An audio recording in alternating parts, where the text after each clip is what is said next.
Right, so in today's video, I'm going to explain exactly how I scarified the grass outside the front of my house. I am in the middle of a garden renovation at the moment, so if you'd like to watch any of those videos, there will be links in the description and you can check out my channel for more. And if you like what you see, feel free to subscribe. So I've lived in the property that I'm in now for about 2 years, and this strip of grass at the front is the part that often gets neglected.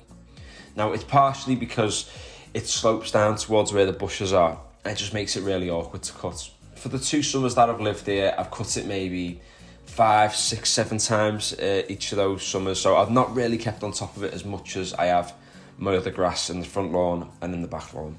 And as you can see from looking at the grass now, it's just thick, full of dead grass, thatch, all sorts. So before I started off, what I thought I'd do is cut the grass right back, just so I could expose more of the dead matter underneath. I did run over this grass with the Scarifier about 2 weeks ago.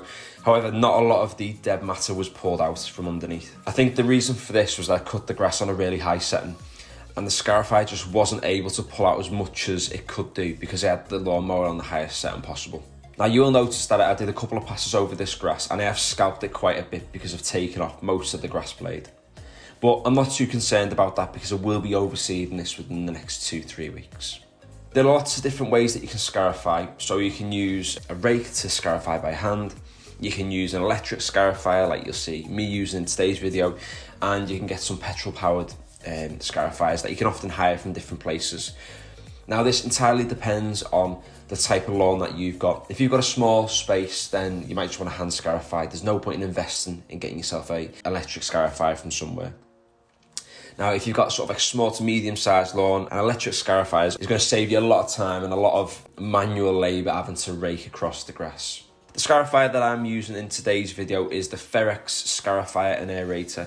Now, you can pick this up from Aldi for about, I think it's £80 at the moment. I picked it up last year for £70, and I guess that extra 10 is just because of the world we're in now, with all the prices of everything going through the roof. But I will say that it's been really useful to use. I used it last spring and it seemed to do the job perfectly well.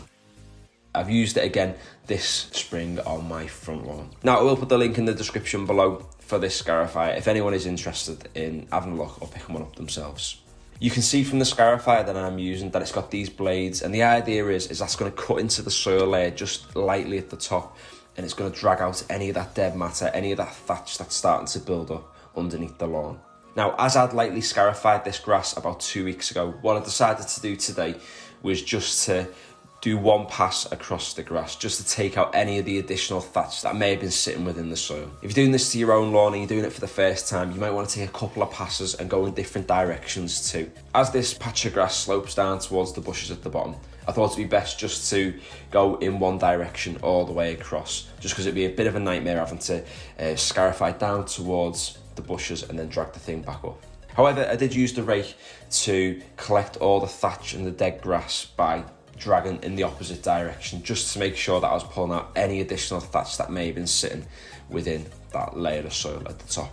After I scarified the entire lawn, what I did was I went round, collected up all the thatch, all the dead grass, got it in the wheelie bin, and then I did the final pass with the lawnmower just to pick up any additional thatch that may have been laying on top of the soil that had been dragged out but that I hadn't collected. You'll see as well from the soil that it will have marks where the blades have cut in from the Scarifier. Now, this is because the blades are cutting into the soil and they're dragging out any of that dead matter, any of that thatch that's almost suffocating the lawn underneath.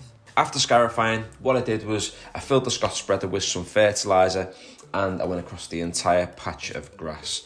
Now, the idea behind this was that I've scalped this grass quite a lot, and what I wanted to do over the next few weeks is I wanted to be able to bounce back. So by applying some fertilizer, I'm just giving it a little bit of a head start just to boost that growth again. And what I will do is, as this grass does start to come back, I'll make sure I've got it on a good routine this year of a couple of times cutting it in the spring. When it gets to the summer, what I can do is I can go out every week and just cut that grass and make sure I keep it green, keep it to a nice level. If any of you do decide to use an electric scarifier like I have in today's video, just be careful if your lawn is quite bumpy.